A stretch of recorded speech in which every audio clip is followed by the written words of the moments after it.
आज हम पढ़ने वाले हैं एप्लीकेशन ऑफ डेरिवेटिव के बारे में।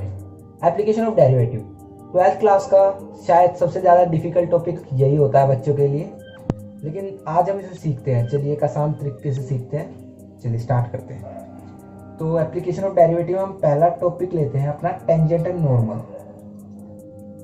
Tangents and normals. Tangents and normals क्या होते हैं? देखिए कोई भी कर्व है, मैं आपको डिटेल समरी में बताता हूँ, एक मिनट रुकिए। कोई भी एक कर्व है, let's say this is curve, किसी भी पॉइंट पे इस इक्वेशन इसका टेंजेंट कर्व के साथ जो टेंजेंट बना रहा है इस पॉइंट पे, ये जो टेंजेंट है इसे हम टेंजेंट बोलते हैं। किसी भी एक पॉइंट से टच होके जा रहा है सिर्फ कर्व पे, इसे हम टेंजेंट बोलते हैं। क्या बोलते हैं इसे हम? टेंजेंट। अब इस टेंजेंट के जो नॉर्मल एक लाइन होगी, परपेंडिकुलर लाइन होगी, इसे हम नॉर्मल बोलते हैं। समझ आया टेंजेंट क्या होता है, नॉर्मल क्या होता है? ठीक है। अब टेंजेंट और नॉर्मल हम निकालते कैसे हैं? देखिए कर्व मान लो कोई भी है y = x³, ये एक कर्व है। जो इसका टेंजेंट होगा dy/dx = 3x²। सो नॉर्मली अगर हम बात करें तो slope of this line, slope of tangent बोला जाता है। स्लोप ऑफ टेंजेंट क्या होता है? ये लाइन आगे जाके यहाँ पे एक्स एक्सिस के साथ जितना भी एंगल बनाएगी, मान लो थीटा एंगल बनाती है, तो tan थीटा जो होगा वो स्लोप ऑफ टेंजेंट होगा। जो dy/dx हमारा होगा स्लोप ऑफ टेंजेंट, ये हमारा tan थीटा के बराबर होगा। ठीक है, चलिए अब dy/dx 3x² होगा। अब नॉर्मल की बात करते हैं। नॉर्मल दरअसल क्या होता है? अगर मान लीजिए मैं टेंजेंट का जो स्लोप है उसको m1 मान लूँ, स्लोप ऑफ टेंजेंट m1 क्या है? Slope of tangent. ओके, और m2 अपना क्या है? स्लोप ऑफ नॉर्मल मान लूँ मैं m2 को। तो एक रिलेशन होता है m1 m2 = -1। The product of slope of tangent and the product of slope of tangent and slope of normal is equal to -1। इस रिलेशन से हमें ये बात पता चली। अब हम एक बात जानते हैं, जो हमारा m1 है स्लोप ऑफ टेंजेंट है वो dy/dx के इक्वल होगा। ठीक है, तो m2 जो है हमारा क्या वो -dx/dy के इक्वल नहीं होगा ना? तो स्लोप ऑफ नॉर्मल हमारा -dx/dy के इक्वल होगा। अब टेंजेंट इक्वेशन फॉर्म,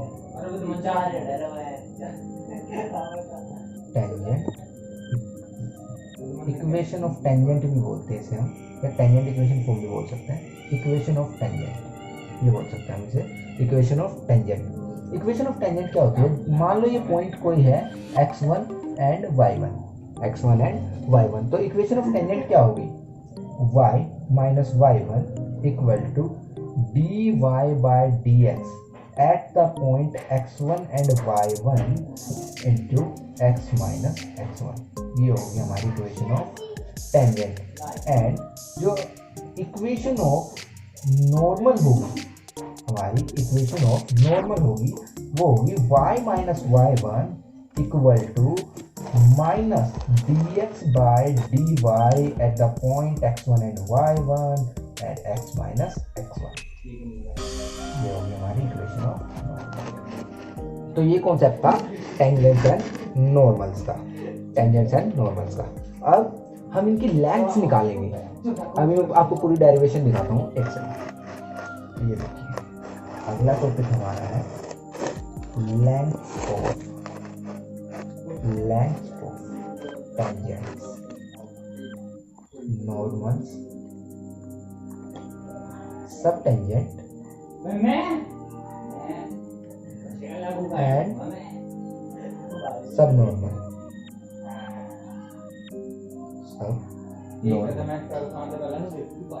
तो इसके लिए मैं डायग्राम बना के दिखाता हूँ। देखिए this is our y axis and this is our x axis. ये हमारा x एक्सिस है, ये हमारा y एक्सिस है। कोई भी कर्व ले लेते हैं, लेट्स से this is a curve, curve पे कोई भी पॉइंट, इसका एक टेंजेंट एक्स एक्सिस पे मीट कर रहा है, ये होगा कर्व का टेंजेंट, ठीक है। अब एक नॉर्मल,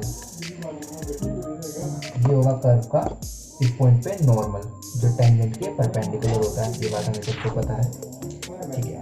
अब एक मीडियन डालते हैं, ये यहाँ पे भी 90 डिग्री है, अब एक मीडियन डालते हैं, मीडियन। सो इन पॉइंट्स को हम कुछ नाम दे देते हैं, मान लो ये पॉइंट है P, ये A, B एंड C, ये एंगल है थीटा, ये 90 डिग्री, तो ये एंगल कितना होगा 90 माइनस थीटा, एंगल कितना होगा 90 माइनस थीटा। कर्व की इक्वेशन ले लेते हैं, let's say y equal to F X, P point मान लेते हैं x1 y1। अब length of tangent, length of tangent का मतलब क्या है हमारे डायग्राम में, पी ए, ये लेंथ हमें निकालनी है, पी ए ये लेंथ हमें निकालनी है, ये होगी हमारी लेंथ ऑफ टेंजेंट। ये किसके इक्वल होगी, देख ये डिस्टेंस कितना होगा हमारा y, ये डिस्टेंस कितना होगा हमारा y, y1 होगा, ये डिस्टेंस y1, ये डिस्टेंस हमारा होता है x1, इतना डिस्टेंस जो है ये x1 होगा, x1 y1 पॉइंट पे, और इतना डिस्टेंस y1। सो अगर आप देखोगे इस ट्राइंगल में, तो P हमारा किसके इक्वल होगा, वो होगा y1 कोसेक थीटा के इक्वल होगा, y1 कोसेक थीटा के इक्वल होगा। अब कोसेक थीटा को मैं क्या लिख सकता हूँ, y1 1 plus coat square theta का अंडर रूट, ये लिख सकता हूँ। अब पिछली स्लाइड में हमने देखा था जो हमारा dy बाई dx होता है वो tan थीटा के इक्वल होता है, तो क्या मैं कह सकता हूँ हमारा जो कोट थीटा होता है वो dx बाई dy के इक्वल होगा, dx बाई dy के इक्वल होगा। बस कोट थीटा की वैल्यू मैं इसमें पुट करूंगा, y1 under root 1 plus dx by dy का होल स्क्वायर, यही हमारी लेंथ ऑफ टेंजेंट होगी। ये क्या होगा, ये होगी हमारी लेंथ ऑफ टेंजेंट, ये होगी हमारी लेंथ ऑफ टेंजेंट। अब लेंथ ऑफ नॉर्मल अगर मैं निकालता हूँ इसी डायग्राम की मदद से, तो लेंथ ऑफ नॉर्मल हमारी क्या होगी, PC, ये पॉइंट, कौन सा पॉइंट, PC। अब PC, अब आप इस इक्वेशन में अगर आ जाओगे तो PC हमारा किसके इक्वल होता है, इस ट्राइंगल में, सॉरी इस ट्राइंगल में y1 कोसेक 90 माइनस थीटा इसके इक्वल होगा, अब y1 कोसेक 90 माइनस थीटा को मैं क्या लिख सकता हूँ, सेक थीटा, और sec theta y1 under root 1 plus tan square theta लिख सकता हूँ मैं, सेक थीटा को लिख सकता हूँ या नहीं लिख सकता, लिख सकता हूँ ना, ओके। अब हमने देखा था tan थीटा हमारा dy बाई dx के इक्वल होता है, tan थीटा हमारा dy बाई dx के इक्वल होता है, तो tan थीटा की वैल्यू हम पुट कर देंगे, y1 under root 1 plus dy by dx का होल स्क्वायर, ये हमारी होगी किसकी लेंथ, नॉर्मल की लेंथ, क्या होगा हमारा लेंथ ऑफ नॉर्मल, ये क्या होगा हमारा लेंथ ऑफ नॉर्मल। अब सब टेंजेंट, लेंथ ऑफ सब टेंजेंट, अब सब टेंजेंट क्या होता है, ये एरिया जो ये लेंथ, सॉरी ये जो लेंथ है AB, ये हमारी लेंथ ऑफ होगी सब टेंजेंट, तो AB। अब अगर मैं ट्राइंगल देखूं AB, ये PAB ट्राइंगल में, अब AB किसके इक्वल होगा, AB हमारा इक्वल होगा y कोट थीटा के, इसके इक्वल होगा y1 कोट थीटा के। अब कोट थीटा की वैल्यू हमें पता है dx बाई dy, तो AB जो है हमारा वो हो गया y1 dx by dy, y1 dx by dy, जो होगा हमारी लेंथ ऑफ सब टेंजेंट, ओके।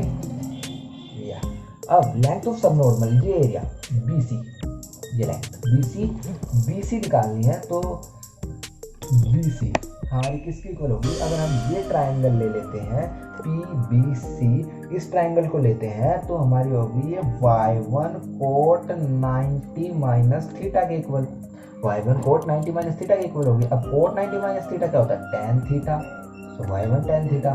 तो जो हमारी BC लेंथ है वो होगी हमारी y1 dy बाय dx के इक्वल। ये हो गई हमारी लेंथ ऑफ सब नॉर्मल, लेंथ ऑफ सब नॉर्मल। ओके, तो ये कॉन्सेप्ट था लेंथ ऑफ टेंजेंट, नॉर्मल, सब टेंजेंट एंड सब नॉर्मल के बारे में। ठीक है, अब नेक्स्ट टॉपिक, हमारा नेक्स्ट जो टॉपिक है वो है एंगल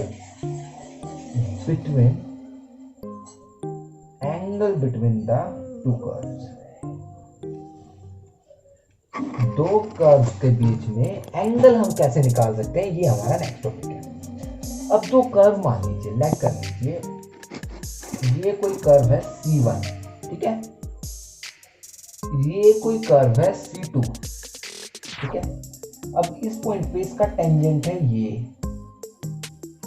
मान लीजिए ढंग से थोड़ा टेंजेंट बनानी है, और इस पॉइंट पे इसका टेंजेंट C2 का है ये, ठीक है। मान लो C1 का जो टेंजेंट है वो उसका स्लोप है M1, C2 का जो टेंजेंट है उसका स्लोप है M2, ठीक है। अब जो एंगल बिटवीन दीज टेंजेंट्स होगा यही हमारा होगा एंगल बिटवीन टू कर्व्स। क्या होगा ये हमारा एंगल बिटवीन टू कर्व्स, इसे हम थीटा से डिनोट कर देते हैं। इसके लिए मैं आपको एक डायरेक्ट फॉर्मूला दे रहा हूँ, इसे आप कैसे फाइंड आउट कर सकते हैं थीटा को। इसका फॉर्मूला होता है tan theta is equal to m1 minus m2 by 1 plus m1 m2। इस फॉर्मूला से डायरेक्ट आप थीटा निकाल सकते हैं अगर आपको दोनों m1 और m2 की वैल्यूज पता है, यानी कि जो दोनों टेंजेंट है दोनों कर्व के, अगर उनकी वैल्यू पता है, उनके स्लोप की वैल्यू पता है, तो आप इसका उनके बीच का एंगल निकाल सकते हैं, ठीक है। ओके, नेक्स्ट टॉपिक हमारा है रेट मीजर। नेक्स्ट टॉपिक हमारा है रेट मीजर। रेट मीजर कुछ खास नहीं है, ये आपको क्वेश्चन से समझ में आएगा। नेक्स्ट वीडियोस में क्वेश्चन पे बनाने वाला हूँ। तो रेट मीजर मैं आपको थोड़ा सा बेसिक्स बता देता हूँ। dy बाई dx, इसे हम क्या बोलते हैं, dy बाई dx को बोलते हैं change in y, the rate of change in y, the rate of change in y with respect to x, the rate of change in y with respect to x, ये होता है हमारा dy by dx। यही अगर मैं dx by dy के बारे में पढ़ूं तो dx by dy को मैं कैसे पढ़ सकता हूं, the rate of change in x, the rate of change in x with respect to y, ये होता है हमारा रेट मेजर का कॉन्सेप्ट। बाकी ज्यादा आपको जब मैं क्वेश्चन कराऊंगा जब ये अच्छे से समझ में आएगा। फिलहाल बेसिक्स के लिए इतना ही है, ठीक है। अब अप्रोक्सीमेशंस, नेक्स्ट टॉपिक हमारा, नेक्स्ट टॉपिक अप्रोक्सीमेशंस। अप्रोक्सीमेशन भी मेनली क्वेश्चंस का ही है सारा खेल, क्वेश्चन से ये आपको अच्छे से समझ में आएगा। बाकी मैं इसका थोड़ा बेसिक बता देता हूँ। इसमें एक डेल्टा वाई होता है, मतलब डेल्टा वाई, जैसे अगर वाई की मैं आपको कोई वैल्यू बोलूँ 3.02, तो दरअसल इसमें जो डेल्टा वाई है वो 0.02 हमारा डेल्टा वाई है, एक्चुअल वैल्यू ये है। इसमें कुछ एरर आ रहा है जिसके कारण डेल्टा वाई आ रहा है, ठीक है। अब डेल्टा वाई का मैं आपको डायरेक्ट फॉर्मूला दे देता हूँ। उसमें डायरेक्ट फॉर्मूला है F of X plus delta X minus F of X, ठीक है। इसी के साथ एक और है delta Y by delta X को हम मान लेते हैं कि ये dy बाय dx के इक्वल होता है, जिससे हमारा एक फॉर्मूला बनता है delta y is equal to dy by dx delta x। Equal to नहीं, अप्रोक्सीमेशन है, ओके। वैसे ये फिजिक्स का मेजर कॉन्सेप्ट है, ये एरर्स के कॉन्सेप्ट से आता है। बाकी ये मैथ में थोड़ा बहुत आपके लिए दे रखा है, तो इसलिए बस बता दिया थोड़ा, ठीक है। नेक्स्ट टॉपिक की बात करते हैं। हमारा नेक्स्ट टॉपिक है increasing and decreasing, increasing and decreasing function, increasing and decreasing function. Next topic हमारा increasing and decreasing function, increasing and decreasing function, increasing and decreasing function. एक फंक्शन मोनोटोनिकली इंक्रीजिंग या सिर्फ इंक्रीजिंग कह सकते हैं। Increasing कब होगा, देखिए मैं बताता हूँ। जैसे ये कोई कर्व है, यहाँ पे कोई पॉइंट है ए, ये पॉइंट है ए माइनस एच, थोड़ा सा इस तरफ आए कर्व में ए माइनस एच, एच एक बहुत छोटी वैल्यू है, ए प्लस एच थोड़ा इस तरफ गए, ठीक है। अब इंक्रीजिंग फंक्शन ही आपको कैसे पता चलेगा, जब आप फंक्शन पे ए प्लस एच पे फंक्शन की वैल्यू निकालोगे, अगर वो greater than f of a आती है और फंक्शन में ए माइनस एच की value less than f of a आती है, तो आपका फंक्शन हो जाएगा इंक्रीजिंग फंक्शन, इंक्रीजिंग फंक्शन। देखिए मैं आपको एक्सप्लेन कर सकता हूँ कैसे। अब अगर मैं फंक्शन पे ए पे फंक्शन की वैल्यू निकालूं यहाँ पे, और फंक्शन पे ए प्लस एच पे फंक्शन की वैल्यू ये होगी, अगर फंक्शन पे ए प्लस एच पे फंक्शन की वैल्यू ज्यादा आ रही है ए से, तो सीधा दिख रहा है इंक्रीजिंग फंक्शन है। ए माइनस एच पे वैल्यू कम आ रही है ए से, तो भी इंक्रीजिंग फंक्शन है, ठीक है। कंडीशन समझ आ रही है। नेक्स्ट डिक्रीजिंग फंक्शन की बात करते हैं। ये कोई कर्व है, ये पॉइंट है ए, ये पॉइंट ए प्लस एच, ये पॉइंट ए माइनस एच, ठीक है, 3 पॉइंट है। अब देखिए अगर मैं फंक्शन पे निकालूं ए प्लस एच की वैल्यू, अगर वो आ रही है लेस देन ए की वैल्यू फंक्शन में डालने पे जो वैल्यू आ रही है उससे कम आ रही है, ठीक है। अब F of A minus H ये आ रही है ग्रेटर देन एफ ऑफ ए, तो सीधा दिख रहा है यार फंक्शन डिक्रीजिंग है, डिक्रीजिंग फंक्शन होगा। ये हमारी डिक्रीजिंग फंक्शन की कंडीशंस है। देखिए ए माइनस एच की वैल्यू ज्यादा हो रही है ए से, ठीक है, ए की वैल्यू ए प्लस एच से भी ज्यादा हो रही है, तो फंक्शन हमारा डिक्रीजिंग। न्यूमेरिकल्स के लिए मैं आपको एक चीज दे सकता हूँ, इसको देखिए कंडीशंस होती हैं ये दरअसल। अगर हमारा x1 x2 से छोटा है, कोई भी 2 पॉइंट है x1 एंड x2, और x1 हमारा x2 से छोटा है, और फंक्शन पे डालने पर f ऑफ x1 हमारा लेस देन और equal to f of x2 आ रहा है, तो फंक्शन हमारा होगा इंक्रीजिंग फंक्शन, इंक्रीजिंग फंक्शन। और अगर सेम कंडीशन x1 हमारा x2 से छोटा है और f ऑफ x1 हमारा सिर्फ less than f of x2 आ रहा है, इक्वल टू का साइन नहीं है, ध्यान दीजिए, ठीक है, इक्वल टू का साइन नहीं है, तो हम इसे कहेंगे strictly increasing, strictly increasing function, strictly increasing function. अब अगला, अगर हमारा x1 is less than x2 है और function f of x1 is greater और equal than f of x2 आ जाता है, तो हमारा फंक्शन होगा डिक्रीजिंग फंक्शन, फंक्शन होगा डिक्रीजिंग फंक्शन। और एक और चीज लास्ट एंड फाइनल, अगर हमारा x1 is less than x2 है और f ऑफ x1 की वैल्यू सिर्फ greater than f of x2 आती है, तो हमारा फंक्शन होगा strictly decreasing function, strictly decreasing function. I think आप इंक्रीजिंग और डिक्रीजिंग का कॉन्सेप्ट समझ गए होंगे। नेक्स्ट हमारा टॉपिक है मैक्सिमा एंड मिनिमा। नेक्स्ट हमारा टॉपिक है, पहले टॉपिक लिख लेते हैं, मैक्सिमा एंड मिनिमा। एक कर्व के माध्यम से समझने की कोशिश करिए। देखिए मान लो ये कोई कर्व है,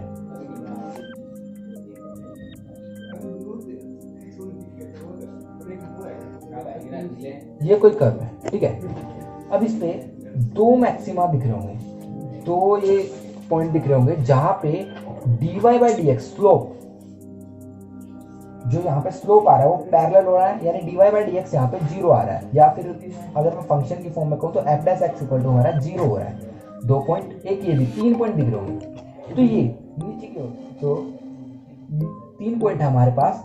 ये पॉइंट हुआ मिनिमा का, या फिर लोकल मिनिमा कहेंगे हम इसे, ये पॉइंट्स लोकल मैक्सिमा के हैं, लोकल मैक्सिमा पॉइंट है। अगर मैं ग्राफ को आगे बढ़ाऊँ ऐसे, ये पॉइंट भी हमारा लोकल मैक्सिमा। नेक्स्ट इस चैप्टर का हमारा लास्ट टॉपिक है mean value theorem. Mean value theorem दो तरह की होती है हमारे सिलेबस में, दो तरह की है, मतलब रोल्स थ्योरम। पहले मैं आपको रोल्स थ्योरम के बारे में बताता हूँ। अगर कोई फंक्शन f(x) कंटिन्यूअस है, क्या है, कंटिन्यूअस है in the interval a and b, first condition. Second condition same f(x) जो फंक्शन है वो डिफरेंशिएबल भी है।